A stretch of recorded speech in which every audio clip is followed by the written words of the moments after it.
Diyan ang ato ang fresh nga talbos sa kamuti.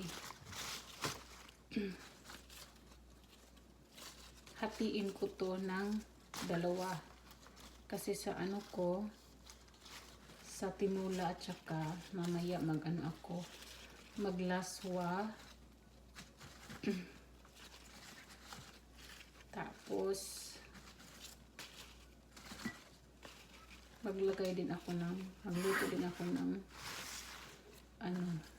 may gata. Apil na yung sagbot, oh.